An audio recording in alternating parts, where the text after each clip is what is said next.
Hello dear students, मैं जयवीर नैन आपके लिए लेकर आया हूँ इंग्लिश ग्रामर के टॉपिक्स, ताकि आपका जो बेस है वो मजबूत हो सके। चाहे आप HSSC की तैयारी कर रहे हों, SSC की तैयारी कर रहे हों, आप 10th में हैं, +2 में हैं, 9th में हैं, आप किसी भी क्लास में हैं, आपको पता है कि अगर आपका ग्रामेटिकल बेस स्ट्रॉन्ग है तो आप किसी भी एग्ज़ाम को क्रैक कर सकते हैं। और आपको पता है कि इंग्लिश में जो सबसे इम्पोर्टेंट टॉपिक है वो है टेंस। तो हम आपके लिए लेकर आए हैं सबसे पहले जो हमारा फर्स्ट टॉपिक है वो है टेंस। तो हम जानना चाहेंगे कि टेंस क्या होता है, कितने टाइप के होते हैं और हम टेंसेज का यूज कहाँ पर करते हैं और कैसे करते हैं। ठीक है, तो देखिए हमारा जो फर्स्ट टॉपिक है वो है टेंस। तो सबसे पहले देखिए जो टेंस है ये वर्ड कहाँ से आया है, यानी कि ग्रामर में टेंस वर्ड कहाँ से आया है। 2013 के एस्टेट में लेक्चरर में ये जो क्वेश्चन है वो आया हुआ था कि टेंस वर्ड को कहाँ से लिया गया है। तो देखिए tense is derived from the word, Latin word से लिया गया है। ये किससे? टेम्पस से। और टेम्पस का मीनिंग क्या होता है? Tempest means time. टेम्पस का मतलब क्या होता है? टाइम। यानी कि टेंस वर्ड को लिया गया है लैटिन लैंग्वेज से। लैटिन लैंग्वेज में एक वर्ड है टेम्पस और उसका मीनिंग क्या होता है? टाइम। ठीक है, तो अब हम जानना चाहेंगे कि टेंस होता क्या है। टेंस का मतलब होता है time of doing any work. Tense means time of, time कौन सा टाइम? जब हम कोई वर्क करते हैं, डूइंग एनी वर्क, जब हम कोई काम करते हैं। जैसे अभी आप क्या कर रहे हैं, अभी आप मेरे लेक्चर को देख रहे हैं, मैं आपको टीच कर रहा हूँ, तो I am teaching to you and you are learning English. आप इंग्लिश सीख रहे हैं। तो हम अपने सेंस को कंप्लीट करने के लिए किसका यूज कर रहे हैं? टेंस का यूज कर रहे हैं। और एक टेंस के अंदर सबसे इम्पोर्टेंट रोल जो प्ले करता है वो करता है वर्ब। उसके बारे में हम एक सेपरेट लेक्चर में बात करेंगे कि वर्ब क्या है, कितने टाइप की होती है, उनको हम किस प्रकार से यूज करते हैं। तो देखिए टेंस जो है वो मेनली 3 टाइप के होते हैं: present tense, past tense and future tense. Present, past and future. उसके बाद तीनों टेंसेज को 4 सब पार्ट्स में डिवाइड किया गया है। सब पार्ट्स हैं ये इसके, क्या है? सब पार्ट्स। इसको 4 सब पार्ट्स में डिवाइड किया गया है। इनडेफिनिट, जिसको हम सिंपल भी कहते हैं, क्या कह देते हैं? सिंपल। इनडेफिनिट या simple tense, continuous, perfect and perfect continuous. इस प्रकार से प्रेजेंट के 4 सब पार्ट हैं: present indefinite, present continuous, present perfect and present perfect continuous. Past के 4 सब पार्ट हैं: past indefinite, past continuous, past perfect and past perfect continuous. ठीक है, उसके बाद फ्यूचर के भी 4 सब पार्ट हैं: future indefinite, future continuous, future perfect and future perfect continuous. इस प्रकार से हमारे पास जो टेंस है वो कितने हो जाते हैं? 12। अब हम 1 बाय 1 टेंसेज के बारे में डिस्कस करेंगे। देखिए आपने देखा होगा, आप कोई भी एग्जाम देने जाएंगे तो टेंस एग्जाम में ज़रूर आते हैं। चाहे आप किसी भी क्लास में भी पढ़ रहे हैं तब भी आपको टेंस का जो नॉलेज है वो ज़रूरी होना चाहिए, क्योंकि जब आप बुक पढ़ते हैं तो आपने देखा होगा कि हर से एक सेंटेंस के अंदर एक वर्ब होती है। अब वो वर्ब फर्स्ट फॉर्म है, सेकंड फॉर्म है, EJMR है, जो भी है वो किसके अकॉर्डिंग आएगी? टेंस के अकॉर्डिंग। तो टेंस हमारे लिए बहुत ही ज़्यादा इंपॉर्टेंट है इंग्लिश को समझने के लिए। तो आज हम डिस्कस करते हैं फर्स्ट टेंस के बारे में, और हमारा फर्स्ट टेंस है present indefinite tense. Present indefinite tense.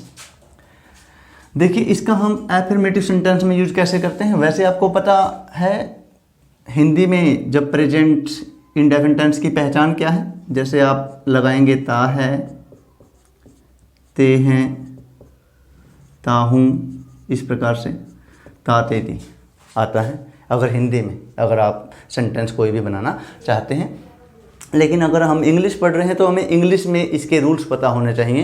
तो देखिए प्रेजेंट इंडेफिनिट टेंस का यूज हम इन केस ऑफ एफर्मेटिव सेंटेंस कहाँ पर करते हैं? ठीक है, इन case of affirmative sentences firstly आप यूज करेंगे सब्जेक्ट, उसके बाद वर्ब की फर्स्ट फॉर्म आएगी या फर्स्ट फॉर्म के साथ में एस या ES लगेगा, उसके बाद आएगा ऑब्जेक्ट्स। कोई भी अफर्मेटिव सेंटेंस हो, सबसे पहले सब्जेक्ट आता है, उसके बाद वर्ब की फर्स्ट फॉर्म या फर्स्ट फॉर्म के हाथ में एस या ईएस, उसके बाद ऑब्जेक्ट्स, यानी कि affirmative sentence in case of present indefinite tense. ठीक है, अब आप देखेंगे यहाँ पर सब्जेक्ट के बाद वर्ब की फर्स्ट फॉर्म भी लग सकती है और फर्स्ट के साथ में एस या एस भी लग सकता है। तो देखिए वर्ब की फर्स्ट फॉर्म कब लगेगी। वर्ब की फर्स्ट फॉर्म, अगर आपका सब्जेक्ट है आई, वी, यू, दे और एनी प्लूरल तो ओनली वर्ब की फर्स्ट फॉर्म लगेगी। अगर आपका सब्जेक्ट है ही, सी, इट और एनी सिंगुलर तो आप वर्ब की फर्स्ट फॉर्म के साथ में एस या ई एस का यूज करेंगे। ठीक है, जैसे यहाँ पर क्या है, the sun rise in the east. अब यहाँ पर राइज वर्ब है, आप देखेंगे द सन, ये क्या है, द सन सूर्य सिंगुलर है, तो आपने यहाँ पे क्या किया, राइज वर्ब के हाथ में क्या लगा दिया, एस का यूज किया है। ठीक है, और देख लीजिए एक, I go for a walk daily. मैं डेली सैर पे जाता हूँ, तो यहाँ पर डेली वर्ड आया हुआ है, यूज करेंगे प्रेजेंट इंडेफिनिट टेंस। अब आप सब्जेक्ट देखिए, आपको मैंने बताया था कि अगर आपका सब्जेक्ट है आई, वी, यू, दे या प्लूरल तो आप यहाँ पर ओनली वर्ब की फर्स्ट फॉर्म लगाएंगे, तो क्या लगा देंगे यहाँ पर, I go for a walk daily. ठीक है, इस प्रकार से आप यूज कर सकते हैं।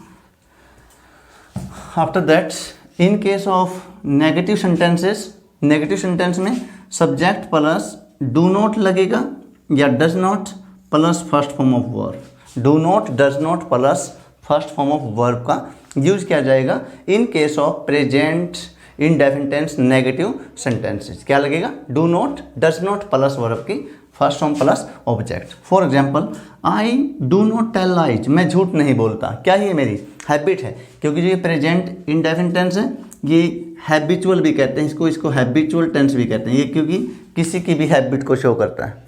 अगर हम अपनी डेली रूटीन को शो करेंगे, हैबिट को या फिर अपने डेली रूटीन को शो करते हैं, तो हम यूज करेंगे प्रेजेंट इंडेफिनिट टेंस। ठीक है, I do not tell lies, मैं झूठ नहीं बोलता। यहाँ पर आप देखेंगे डू नॉट का यूज कब करेंगे, अगर आपका सब्जेक्ट है आई, वी, यू, दे और एनी प्लूरल तो आप यूज करेंगे डू नॉट प्लस वर्ब की फर्स्ट फॉर्म। अगर आपका सब्जेक्ट है ही, सी, इट या सिंगुलर तो आप डज नॉट प्लस वर्ब की फर्स्ट फॉर्म का यूज करेंगे। ठीक है,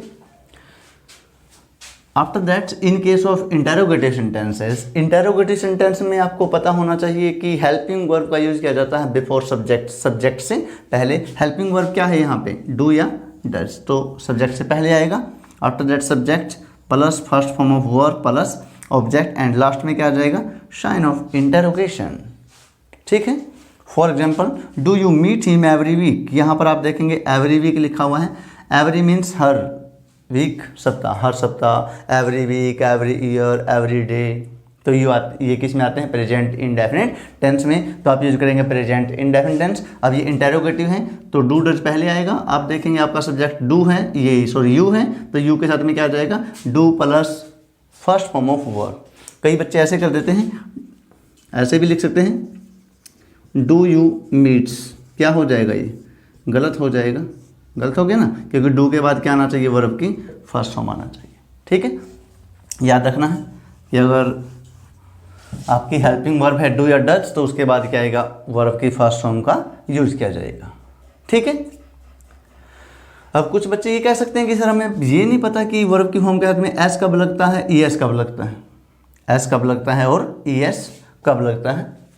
तो देखिए कि अगर किसी भी वर्ब की फॉर्म के, किसी भी वर्ब की फॉर्म के लास्ट में एस है, डबल एस है, एस एच है, एस एच, सी एच है, एक्स ओ, तो आप क्या यूज करेंगे, ई एस यूज करेंगे।